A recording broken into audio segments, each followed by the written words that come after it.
Fala galera, tudo jóia? Segundo o Flipchart Friday, no último a gente falou sobre Deal Flow, fluxo de negociações. Agora a gente vai falar sobre SPIN e DPCT.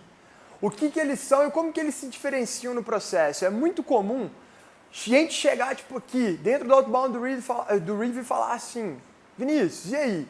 Como que eu aplico, em qual momento que eu coloco um ou outro para rodar? E é isso que eu quero explicar para você hoje. Como a gente faz e como as melhores empresas que a gente conhece estão fazendo.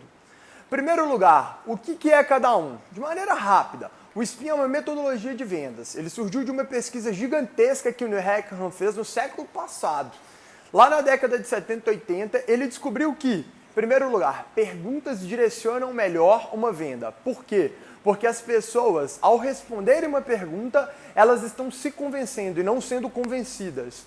Isso é muito mais efetivo. Em segundo lugar, ele entendeu que existia um storyline, ou seja, uma linha onde essas perguntas seguiam praticamente um roteiro, que é de situação, problema, implicação e necessidade de solução, onde você conseguia deixar claro para o seu lead que ele deveria se tornar um cliente e aumentava a efetividade do seu processo de vendas. O DPCT, assim como o SPIN, ele tem essa lógica de tentar convencer o cliente. Mas o DPCT não é uma metodologia, ele é um framework de qualificação.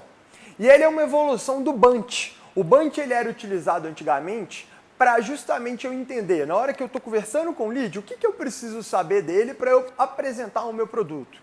Então eu qualifico ele, entendo se é o momento de compra e o que ele quer comprar, e a partir daí eu apresento para ele a proposta ideal. Sempre lembrando que, na maior parte dos casos, um vendedor está buscando deixar o mínimo possível de dinheiro na mesa.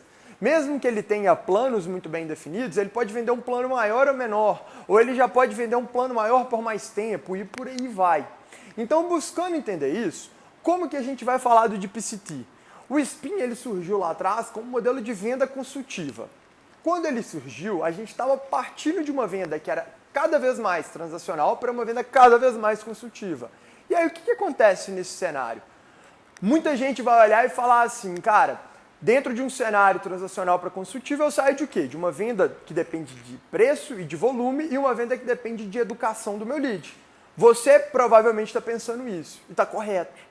Mas, o que acontece quando eu tenho que parar de vender transacionalmente e vender consultivamente no meu processo?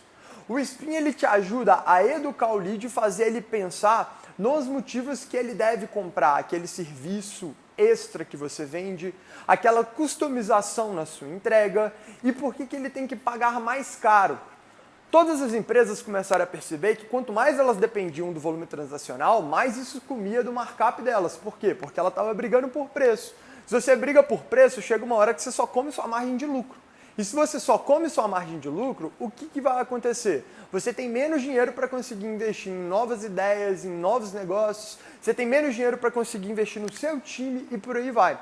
Dadas essas dificuldades, todo mundo começou a perceber que o cliente não só precisava de ser enganado num processo que eu vendia mais do que deveria para ele, mas sim de vender mais para ele realmente. Ou seja, se eu vendo um produto, eu vendo um serviço agregado de implementação, de customização e por aí vai.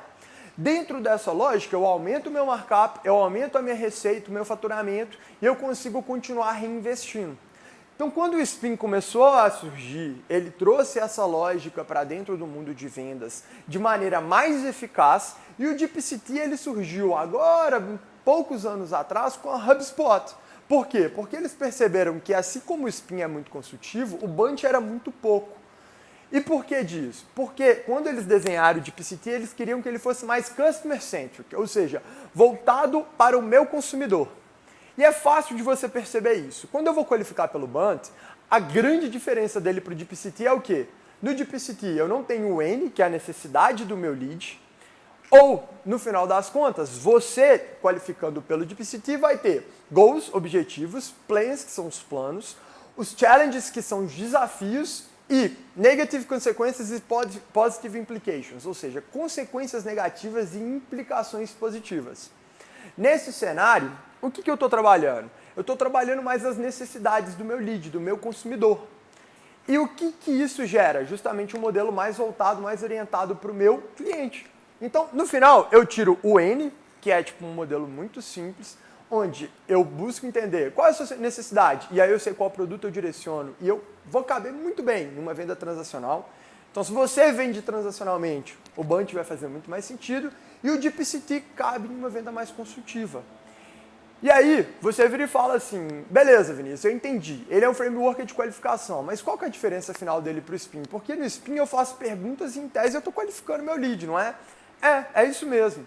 A diferença é que ele vai entrar em uma parte do processo mais ou menos específica e, além de tudo, o Spin vai um pouquinho além do que o DeepCT faz. Quer ver como? Primeiro lugar, S do Spin é situação. O que são o G e o P do meu DeepCT? Objetivo e planejamento para chegar no meu objetivo. O que isso é a mais do que a minha situação ou a situação do seu lead? É justamente isso que a gente vai tratar. A situação, ela pode ir um pouco além, você vai entender qual que é a proposta de valor do produto do seu lead, qual que é o cenário de negócios dele e por aí vai, mas você tem que entender também qual que é o objetivo e o planejamento. O DeepCT, ele simplesmente reforça para o seu time que isso daqui vai entrar muito bem no seu discurso, mas ele vai entrar justamente nessa parte do Spin. Depois disso eu tenho os challenges dentro do DeepCT, ou seja, os desafios do seu lead. Se você tem os challenges, o que significa? Os problemas do Spin. Então eu consigo fazer essa analogia até aqui na frente, em consequências negativas e implicações positivas, com as implicações do Spin. E aí eu tenho tanto timeline, quanto budget, quanto autoridade, ou seja, o tempo de decisão, mais orçamento e a autoridade do meu lead, hoje, como critérios para garantir que eu faça a melhor proposta. Se o timeline dele está muito desalinhado com o que eu gostaria, como que eu crio mais urgência, por exemplo? Se o orçamento dele está abaixo do que eu quero cobrar, ou se o valor percebido da minha solução até agora está abaixo, como que eu calibro isso para garantir uma venda?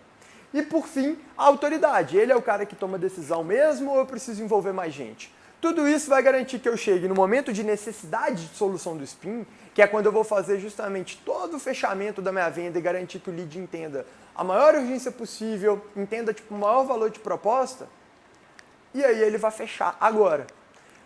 E onde que isso vai encaixar? Primeiro lugar, eu tenho um DBA e um DBS. No DBA eu vou fazer o Digital Business Assessment para educar o meu lead e fechar as objeções. Se eu faço isso, então eu garanto essas duas etapas, eu consigo um compromisso de solução, que é você entendeu o seu problema, você entendeu claramente esse problema, isso é importante, e você não tem nenhuma objeção clara para fechar uma solução que resolva eles. É isso? Você quer uma solução agora? O que eu estou respondendo? Por que você precisa de uma solução? Why you? E depois eu vou transitar no DBS justamente para falar de o porquê você agora. Ou seja, por que você precisa de uma solução e por que agora? Por que urgente? Por que fechar comigo enquanto eu te apresento? Por que não alongar o meu ciclo de vendas no final das contas? Por que você vai fazer isso? Porque aqui dentro do DBS vai trabalhar a necessidade de solução e a urgência do seu lead. Então fica muito claro que eu tenho que garantir um fechamento muito bom. E aí onde que cada um entra? Exatamente, o Spin ele está ao longo de todo esse processo. Por quê? Porque o DeepCT engloba, ele está dentro do Spin, então o Spin engloba o DeepCT e o DeepCT vai caber todo dentro do meu DBA, eu vou conseguir qualificar o meu lead para eu chegar no DBS com esse lead quente. Você talvez não tenha uma divisão entre DBA e DBS, ou seja, uma primeira etapa onde o closer vai qualificar melhor o lead, ele vai rodar o DeepCT, vai entender o que ele tem que falar e ali na frente ele marca uma apresentação de proposta. Se você não tem problema, você roda tudo, mas entenda que isso daqui precisa acontecer antes de você partir para esse passo dentro de uma mesma reunião. E para você que tem uma venda consultiva, fica uma dica, guardar um tempo entre o DBA e o DBS, nem que sejam apenas 24 horas, dá o tempo do seu time de customizar uma proposta e fazer o quê? Isso mesmo, gerar o máximo de valor. Então, mostrar uma percepção de valor maior para o lead para garantir que você está realmente entregando algo customizado para ele. Então, se eu garanto que no DBA eu tenho todos os critérios de qualificação, eu faço as perguntas corretas, eu passo por situação, problema e implicação, eu eduquei o meu lead e passei por todas as objeções que eu vou começar a levantar no DeepCT. Fechei isso. É hora de eu entrar no DBS e fazer a apresentação de como que eu vou resolver esses problemas. E aí tá pronto. Se você fez isso bem, seu lead está fechado. Ficou claro? Então tá ótimo. A gente já gravou o primeiro Flipchart Friday sobre Deal Flow. Agora a gente sai com o segundo falando de Spin e de PCT, e se você quiser algum tema específico para o próximo, na próxima sexta-feira, deixa aqui no comentário que a gente vai gravar para você, beleza? Muito obrigado!